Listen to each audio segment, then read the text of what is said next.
Street Gang, How We Got to Sesame Street was one of 2 movies in the Sundance Film Festival to feature the Muppets created by Jim Henson. There's also a bit in the Rita Moreno doc where she sings with one of the Muppets. And it got me thinking about how sometimes at the Sundance Film Festival or other film festivals where you're watching just so many movies in quick succession, there'll be these weird parallels between 2 films. So I'm wondering if you guys noticed any of those stuff. Like the fact that on the first day we watched a movie named Coda, and then there was a movie about a film censor who looks at a movie called Extreme Coda. Or how both Cryptozoo and We're All Going to the World's Fair had tarot card readings. There's also the fact that there's 4 documentaries in the Sundance Film Festival set at high schools. Homeroom and... Yes, what's that the one I other? did notice. Homeroom and At Try the Harder, Ready. both in California.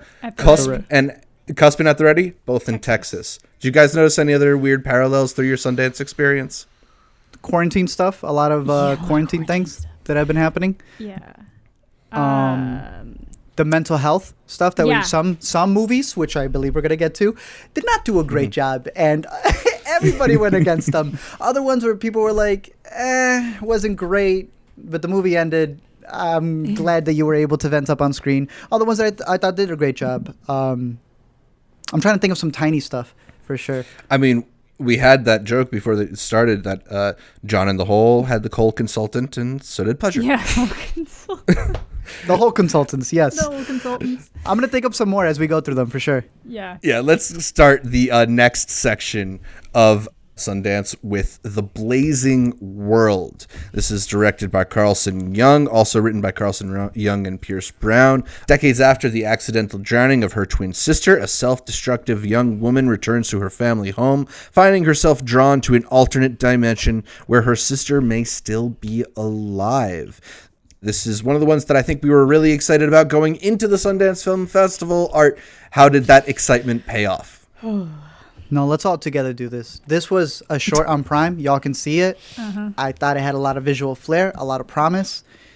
I didn't get this movie, but some people hated this movie. Zach said we're on the next category. That is the category's name, Next. Yeah. I believe this Right. could have been more of a midnight, but I think they put it in Next because most of the people who saw this went, Next. Nah. Yeah, wanted to move on to next. the next it one. was the first one I watched. Oh, people were really harsh on this one, man. Like, okay, I don't hate it, but I absolutely do not get it. This is complete auteur filmmaking for her. A lot of people are upset that, maybe something else could have been chosen. I'm going to give it another chance when it comes out. You can catch the short to see if you're interested in the style that she's going for. Again, I did not understand it. That is all I have Amanda, to say what did about you this. not like about it? I don't know. Like, that's the thing. It's like I couldn't figure out how I wanted to put it into words. I was like, it's like it goes into a dark fairy tale, but like not in a good way. Like when you say that to somebody, they're like, that's good. But Lucy on Letterboxd said it's Coraline for girls with trust funds. And that is like the best way to put it. And that's not in a complimentary way. Like if you liked Coraline, maybe you'll like this, but overall I don't know if you will. I thought that in the beginning it was doing a lot of weird, trippy things that I really liked and resonated with, and then or at least made me interested to where it was going to go. And then when it actually gets into it and she's like just looking for these keys, I'm like, how is this so simultaneously weird and cookie cutter at the same time? I don't like this. And it's like, it doesn't get into an area where it's evoking like hatred from me, but I also just don't like it. Like my life feels no better for having experienced this movie, which is sometimes harsher than just saying these are the reasons why I hated it. Yeah. I don't know what to do with this movie. Yeah, this is a movie that we got a link to, and I was also on my list of ones that I was excited about, same. but both of you told me that you did not like it, and basically every person that I'm friends with on Letterboxd who rated this movie gave it 2 stars or less, which is like does not happen very often, especially for a festival movie. Yeah. I only have Yeah, 2 I skipped movies this under one. 3 stars so far. This is one of them. Yeah. I didn't even feel bad rate because it. I just don't get what she was going for. Yeah, I didn't rate it. Sometimes I feel too bad to rate things like lower than a 2.5. I just feel bad. And no one so I knows just our don't. rating. Yeah. Well, we saw it. It's just But we'll see. We'll see how the rollout to this one goes. Yeah. Also, in the next section, Cryptozoo. It's the latest from director and screenwriter and animator Dash Shaw. What's up? About cryptozoo keepers struggling to capture a Baku, What's up? a legendary dream-eating hybrid creature, and they begin to wonder if they should display these rare Yes, sir. beasts in the confines of a cryptozoo, Yes, or sir. if these mythical creatures should remain hidden and unknown. I think there's some differing opinions about this movie, but Art, what'd you like about Cryptozoo? A lot of these movies do not belong in the next category. There is 3 movies that belong in this category. This one and 2 other ones that we're going to get to right now. But the next award winner, Cryptozoo, is the number Next 1 in this Innovator category. Award. The next Innovator Award 100% deserves to be at the top of the list for this category. Is so trippy. It's not going to be Yeah. for everyone. There is some really random stuff that happens in this. It is all animated to a crazy degree because it's not just dealing with cryptids that are every shape, size, whatever else. But we had a theory with it. Alina was like, yo, this is Epcot. But like instead of Disney having all of the people from around the world, it is these cryptids who are able to do things. And I know it's called Cryptozoo, but it's not a zoo where these animals don't do anything. These cryptids have a society that they build Yeah. stuff. Listen to a Q&A that they have over, I believe, in the Denver Film Festival. And he goes, my inspiration was Disney. He wanted to get into that. Wow. And he loved the utopia that Disney, if you remember, Walt was going to build his own area code, everything there in Florida. Then he died, didn't come to fruition. They're waiting to melt him. This would have been that in terms of this fantasy world. And he goes, I don't want to get too much into spoilers here, but there are different interpretations for what the cryptids could be, but I really like the creative interpretation of what they were supposed to be and how they get locked up. I personally found it fascinating. I liked seeing how he looked at Disney gone wrong from that perspective, because it's like you think you're building something that's going to be beautiful, but then it ends up just being an amusement park. It's like a Jurassic Park type thing. I literally said it's Jurassic Park on acid. That was and a my lot review. of people forgot to order their acid before Sundance. But is that a good thing, Amanda? Is that a good thing? Zach, I It's haven't so seen the back other and- director's work yet, but Yeah. you have, so tell me more about him. Yeah.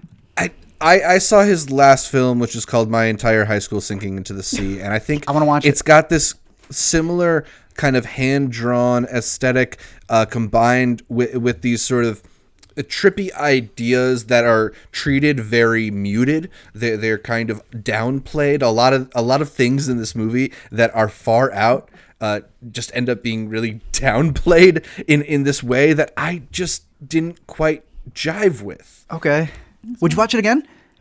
Funny enough, I didn't get through it the first time, and it was an award winner, so I did watch it again last night, and I liked it even less.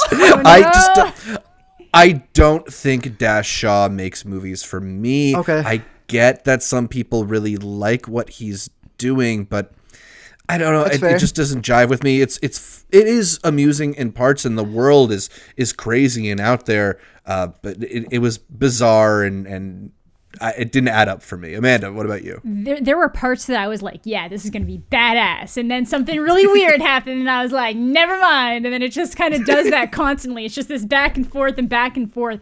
Definitely belongs in the next category, which I respect. Yep. But yeah, it's weird. I think Jurassic Park on acid. That's what I'm going to say. You know, Hey, and that is fair. And I like Jurassic Park, so like go for it, give it. It's worth the think- watch. I think it's worth a watch because it will be, yeah. But acid is just. I've never taken acid, but I imagine that this was a good So I think it goes like this. Zach gave it 2. You gave it 3.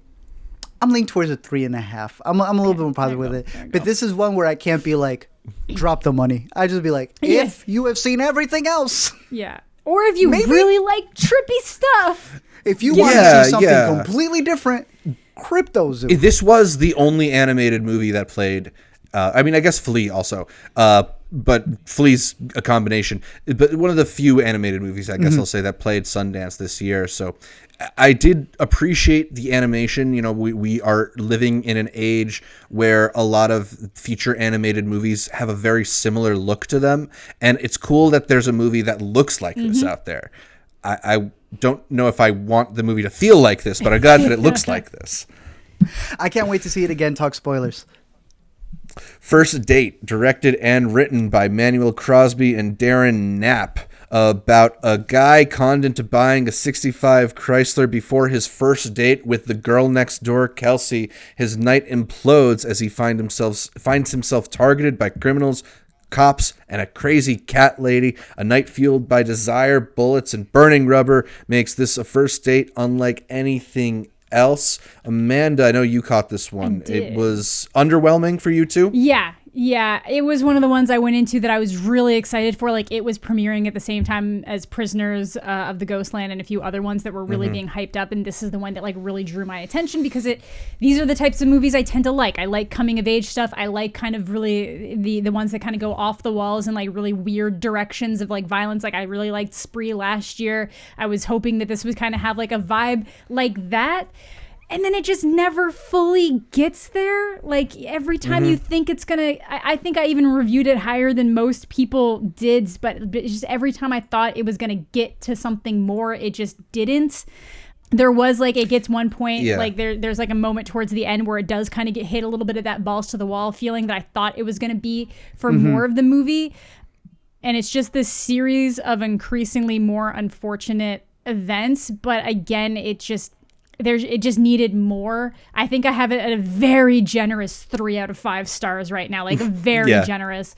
I think it could be a movie like Spree or a movie like Keanu. I think that's what I was hoping for from the premise, and instead it's a little bit more like Date Night or a little bit more like The Lovebirds or something like that. One of those action comedies that the action's not very good and the comedy's not very good, so it's kind of just doing a little bit of both. It's just a bit of a disappointment here because I do think some of the cast is very charming. Tyson Brown in this lead role. I'm going to be happy to see him pop up in other things in the future, but for me, this just didn't work on several levels. And it's okay, I guess, but the okay is not a really good reason to see a movie. Yeah, no, I can agree with that. Like, there was a couple lines I really liked. There's a couple lines I really liked. Like, I don't know, every time like when the girl's around and that guy's like, you're being very rude right now. Like, you're not going to get very far in life that way. Like, there were moments that it really hit, but it just overall didn't come together, which was like a pretty big bummer for me. Yeah. But I could feel Art, that. what'd you like about it? This is a South by movie, bro. Like, this is a movie that if it would have played for the South by crowd, they would have been like, yeah, this is fun. I think this is, if it comes out on Netflix, people are going to be like, oh, that was an enjoyable movie. Kind of like a PG-13, a little bit more. It tries to do all these twists. Might have been fun in a movie theater. That was my thing. This was another one of those ones that I was like, I wanted to catch this in a crowd where people Y'all are right. It doesn't excel. Like, it doesn't do anything extra. And I think that's what we go into the Sundance Festival, like, expecting, no, we're supposed to be getting movies that should at least meet the 3.5 marker. Yeah. So I feel bad that this is a movie made by two best friends that's always meant to be 3 stars. It was always meant to be. It was never supposed to be anything more. And I think at a South by screening, and you're right, watching it with a group would have been a little bit better. Yeah, I don't know why this is in the next category. Like, there's no reason for this to be in next. It's like they were like, it's not midnight, so there it goes. I don't see this being. I don't even understand what makes it next. No, not at all. It's very like down the middle of the road. Yeah. Yeah. So again, just a misfire in how they programmed it, I want to say. And I think it would have done better elsewhere. But it's all right. Yeah. It's okay for me. Yeah. It's okay. My Belle, My Beauty, actually the next audience award winner. Really? So the biggest audience pleaser in this category. Sure. A film, an American film set in France, written and directed by Marion Hill, about a surprise reunion in southern France that reignites passions and jealousies between two women who were formerly polyamorous lovers. Art, what did you think about My Belle, My Beauty? Amanda, what did you think about My Belle, My Beauty? Okay, I forgot. This is actually the first one I watched because we got a screener for this one. This was the first one I watched. Right. They're really cool. Yeah, they were good PR. They were good. They were great PR. It was all right. I think it excels in its how it handled its premise, because this is about a former polyamorous relationship in a way that isn't being played for like cheating drama or just anything like that. It is literally just trying to address that as a lifestyle that a lot of people manage to comfortably have, whether it's not for you, whether it is for you. Like, some people make this work and it's fine. And I thought that was really interesting. Like, yes, there are jealousies here, but I feel like it's coming from different areas than the oh my god, you're cheating on me, you've been talking to somebody behind my back. It's like a very interesting dynamic with what happened here. But it hasn't stuck with me. Like, I've watched so many movies. It was one of the earlier ones, and it hasn't stuck with me through the festival. So it is not bad, but it is not like amazing.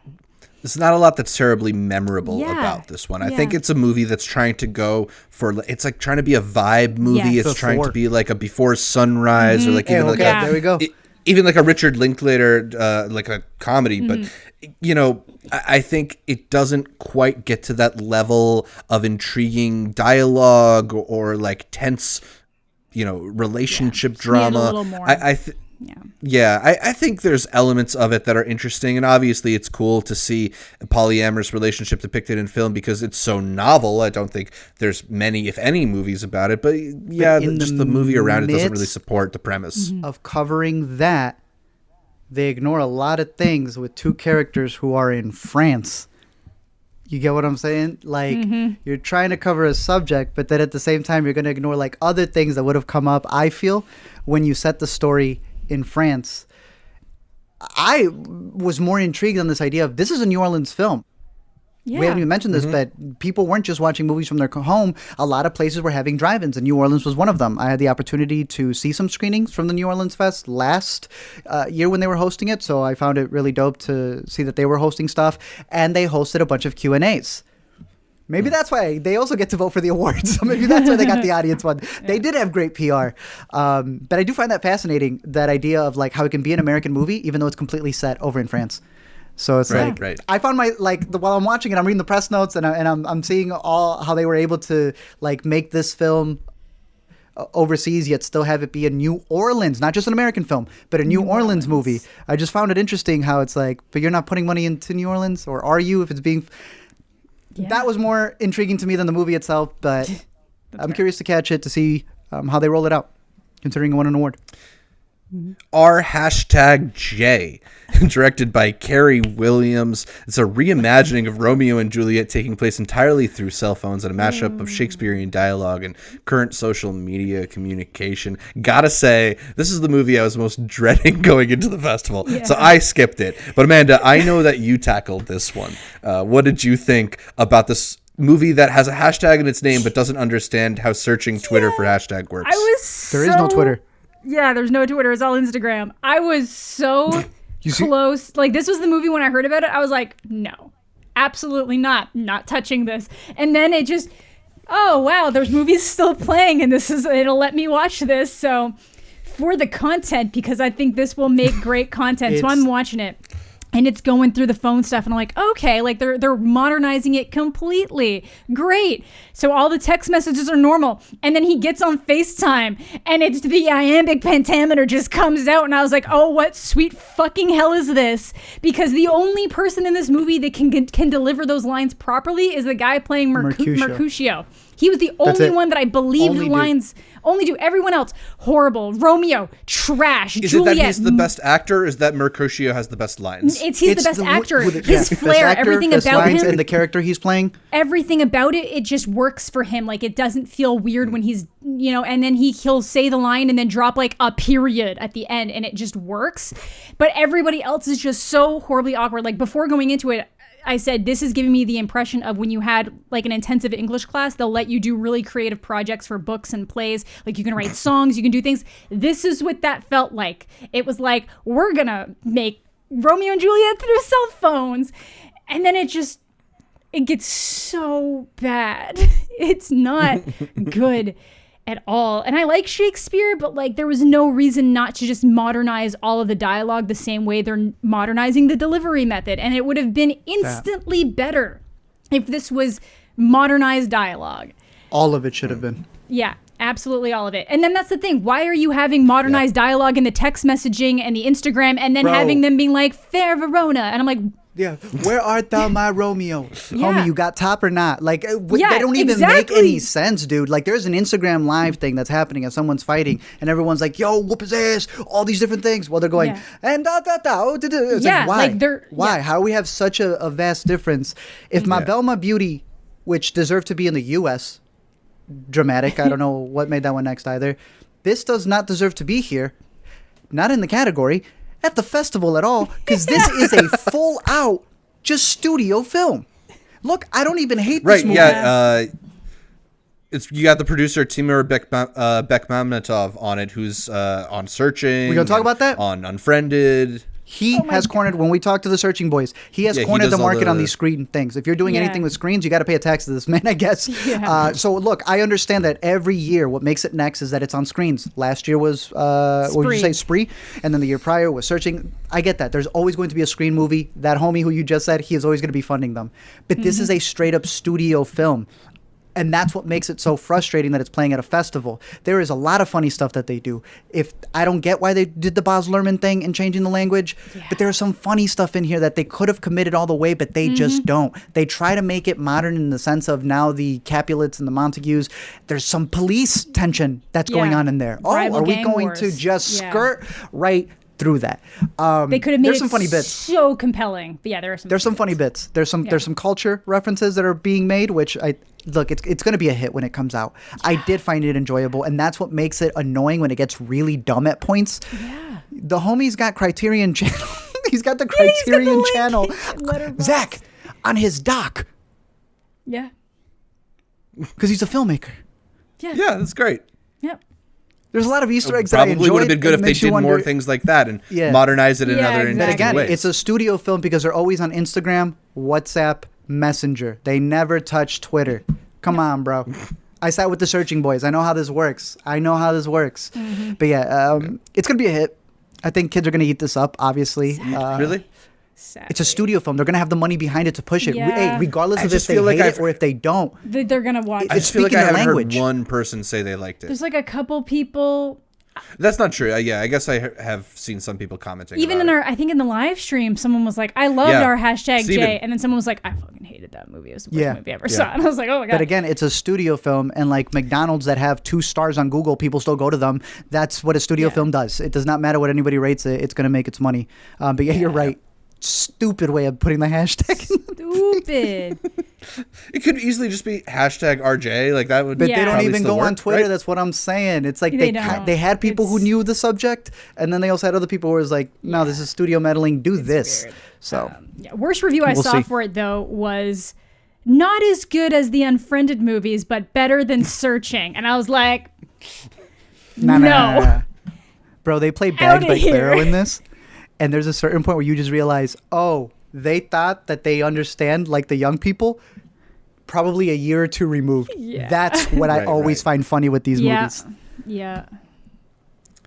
All right, Searchers is the next one up, directed by Pacho Velez. It's a documentary that's alternately humorous and touching about a diverse set of New Yorkers as they navigate their preferred dating apps in search of that special someone. This is kind of an interestingly constructed documentary. I think it's using whatever that teleprompter style camera is that Errol Morris likes to use, where you can get the subject to look directly at the lens, but it's also doing it while they're navigating through their different dating apps. So you're seeing someone decide, am I going to swipe left or swipe right, as they're like looking directly into the camera.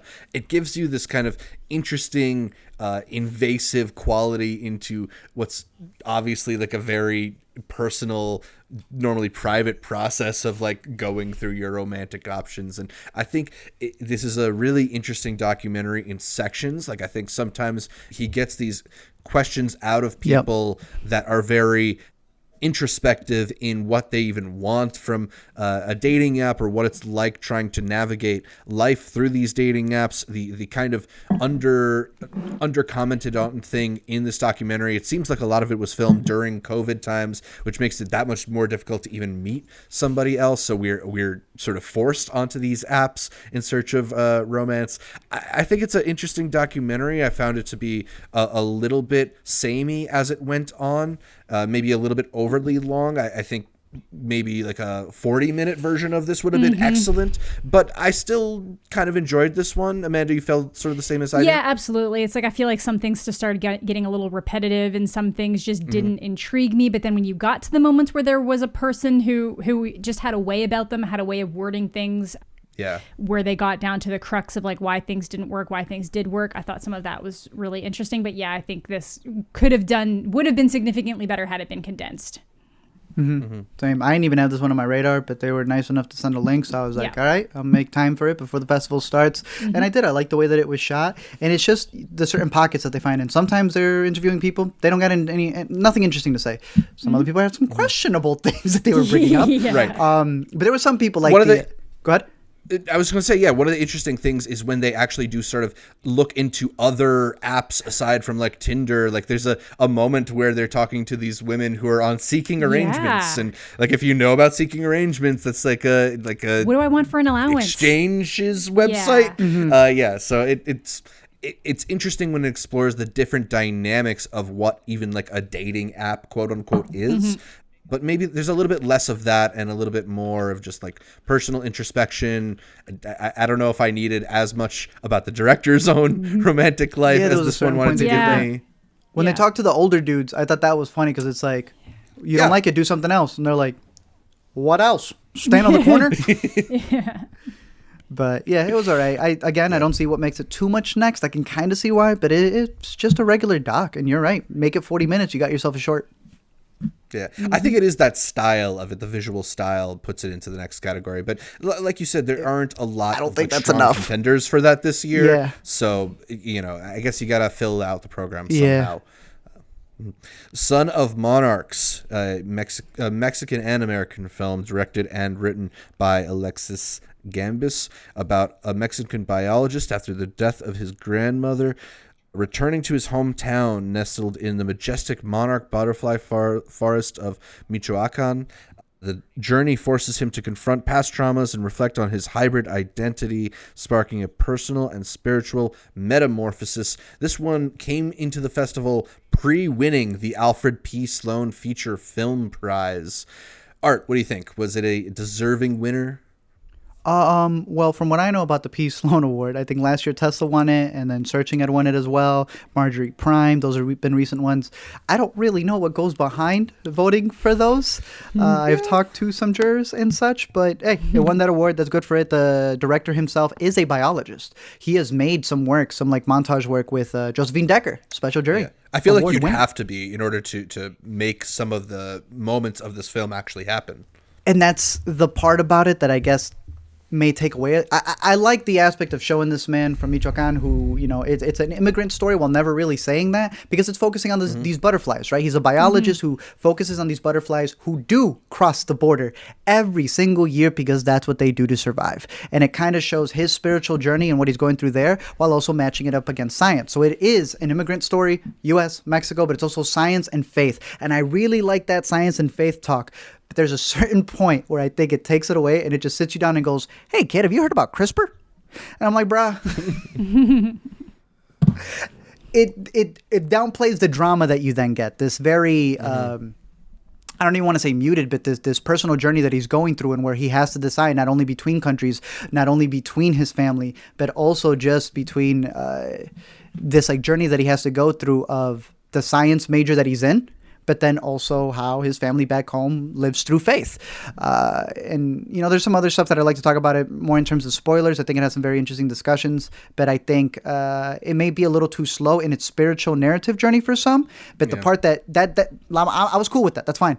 The only part that took away from me was when they were clearly giving you a science lesson. And the more that I search up about it, and of course it winning the Alfred Award, those are the parts where I was like, that could have been done a little bit better and it would have felt less like a speech. But it was all right. It was all right. Yeah, I just kind of was a little bit puzzled by this one. I didn't It find jumps the drama to be very involving. Yeah, it kind of feels like a film in sections. Like now we're focusing on these butterflies. Now we're focusing on the family. Now we're focusing on your life back in New York and what it's like being an immigrant there. And it's like it doesn't feel like different pieces of a coherent puzzle, right? Yes. It just sort of felt like different ruminations on different ideas. And at a certain point, I was kind of like, why am I still watching this whole thing. Like, what is it trying to tell me? And maybe that's a failure of my approach and my thinking about it, but I was a little bit confounded by this one. Maybe it's just too smart for me, or maybe it's just not that involving. I don't know. They have a lot of subtext to it, but they also spend time like just telling you things. And at that point, it's like, all right, we kind of have to pick one if we're going to go one way or the other. And that was, I think, where it gets jumbled a bit. I love the scene with the brother. There's a specific sequence between him and his brother in this conversation that they have, and I was like, damn, that's the best part of the movie right there. There's a lot that I like about this movie. I like the fact that they really wanted to make sure this wasn't Blast Beat, where he's begging to be in the field. He's already in the field. He's doing the stuff that he's doing. But I also know it's also a science movie. And you're right. Zach's right. It feels like it's a couple different things all into one. Yeah. I agree. I don't have anything to add. Like that's my takeaway, honestly. Yep. Yeah. All right, so let's get into Strawberry Mansion, written and directed by Albert Burney and Kentucker Audley. This is set in a world where the government records and taxes dreams. An unassuming dream auditor gets swept up in a cosmic journey through the life and dreams of an aging eccentric named Bella. Together, they must find a way back home. Art, I think this is one of the ones that you were also looking forward to quite a bit before the festival started. How did you end up feeling about Strawberry Mansion? It was my most anticipated out of the next category. I can't say if it was in my top 5, but definitely my top 10 just overall anticipated. That idea is so fascinating. And they go for it. I really do think that they try to do some stuff with it.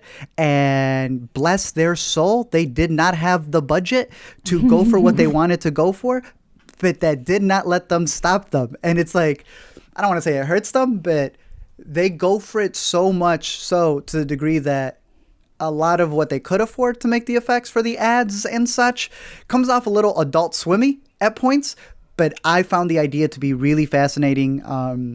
Without spoiling too much about it, it's just a very interesting concept of this idea where you're even getting taxed in your dreams, and when everything's run by a corporation and such, what else are they going to do? While also being the quirkiest damn movie about like a romance with a woman, but not her, the younger version of her in her dreams. So there's a lot going on in there. And this is the one I would say is more quirky than anything else. But again, Cryptozoo, Strawberry Mansions, and the final one that we'll be covering, those are the 3 in this category that actually felt like Next movies. Man, did you catch this one? Or no, I was planning to, and then it started getting such horrible reviews that I was just kind of like bounced it. None of you guys caught this one? I should have, but like it started getting so many bad reviews, and I didn't realize that you could double up the slots like that at the time. Yeah. So I missed it. Yeah, because this one's only 90 minutes. You know, we always say like we learn how to do Sundance by the end of the festival, but this was very different because we had to learn how to do the virtual version. Yeah. And by the end, I figured out how to get my time slots. I figured out when I could wait for a movie, but like unfortunately, this was like that day one. Came at the sacrifice of some of the first day 1 and day 2 movies. Interesting. All right, I'm curious. I feel maybe you guys will like this more than Cryptozoo. Maybe. I hope. I definitely hope. Because again, like Cryptozoo in this one, it enters that weirdness, quirkiness part, and it either clicks for you or it doesn't. Maybe this would have been the one. Yeah. All right, so the final movie in the next section, probably the biggest hit amongst film Twitter in the next section, is We're All Going to the World's Fair, written and directed by Jane Schoenbrunn. It's about a teenage girl becoming immersed in an online role-playing game starring Anna Cobb and Michael J. Rogers. This is a very interestingly constructed movie, from some of its very long takes to its compilation of different internet videos as a narrative structure at some point. For me, while I think some of the elements about it are very interesting, I really felt like this one was lacking in terms of providing you information or providing you just really elements to really hang on to and pull you forward through the plot. I was fascinated by the type of world it's trying to bring you into, but just ultimately bored by the lack of stuff happening in this movie. There's just way too many things that were drawn out, and ultimately kind of like a lot of build up to not much. But Amanda, I know this is kind of a story that might be up your alley. What did you think about how We're All Going to the World's Fair was constructed? There's an incredible movie in here. Yes. Yeah. It's literally one of these things that it really understands, like in all the ways that our hashtag J doesn't understand the internet and teenagers and kids and stuff. This movie does understand it. This is just wrapped in internet trends, creepy mythology that has just taken the internet by storm constantly. It takes a day and you can have a full lore of some crazy thing just immediately on the internet, and it can be gone just as fast. And this gets that, and it really kind of dials into that way that people search for connections online. And like, even, you know, when I was younger and first navigating the internet, you're looking for message boards for things that you like, you know, kind of role playing and just kind of pretending, a lot of pretending online, and how it can put you in different situations. And it handles so much of that to the point that when you're watching the movie, you don't even necessarily know, like, is this real? Is this something? Is there an actual thing going on here? Or is this just people part of this massive internet trend? That stuff's all really interesting, but like Zach said, it's just the way that it comes together doesn't really carry the weight. It doesn't deal with a lot of the stuff that you might expect. And I think that it's because of the way it was shot. There was probably ways that they could have made it more interesting in the way that Spree did with like live streams and more phone videos rather than it being very much like webcam type thing. There was ways to make this a more engaging movie that it just never quite got there. And that's what makes this a bummer to me, because when you can watch something and see it and be like, I know so many ways that this could be the best movie, and then it just doesn't quite hit. But it does a lot right, but the concept ends up being cooler than the final product. I liked it. Yeah. I think it's going to be a cult hit. I don't get all of it, but I like the atmosphere that they were going for. Yeah. I agree with you guys completely. Like, this actually understands the internet and how you like converse through it and the different relationships that are had on there, and just the quickness of it. I know early on, the intro was, the director said, throw out your phone, let the slow art house cinema take you over. Yeah. And it is a slow movie, but they recognize that it is. So I think that this one was going to be a hit for a lot of people. Yeah. I want to watch it again. Same. Yeah. Without having to feel like I have another movie that's about to play. But yeah, no, I saw a lot of people talking about this one on Twitter, because I know it's got a lot of people who program festivals, and even at a certain point when they're cutting through different footage, I saw Nick Spheres up there. I was like, yo, it's Nick Spheres from YouTube. So they definitely, the team understands not just the whole like online perspective of it, but I liked it, and I'm thinking more and more about it. I think it's one of those where it's a mood piece more than anything else. So I'm curious to see what I feel about it on a rewatch, and then just seeing how they went about making it as well. Mm-hmm.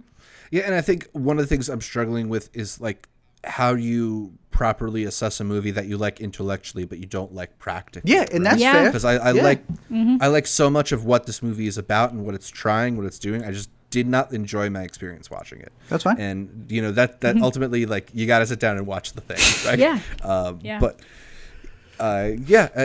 I'm sure some people will really dig this one, because a lot of people have been really digging this one. So let us know if this was one of the standouts for you at the Sundance Film Festival. There's a shot I really liked about tickets coming out of somebody's something. That shot is going to stay in my mind for a while. Yeah. I'm just lingering on that opening like pin. Yeah. Oh my god. I was like, is that what I think it is? I was like, oh my god. I'm still uncomfortable at that. Yeah, thought. I don't like that.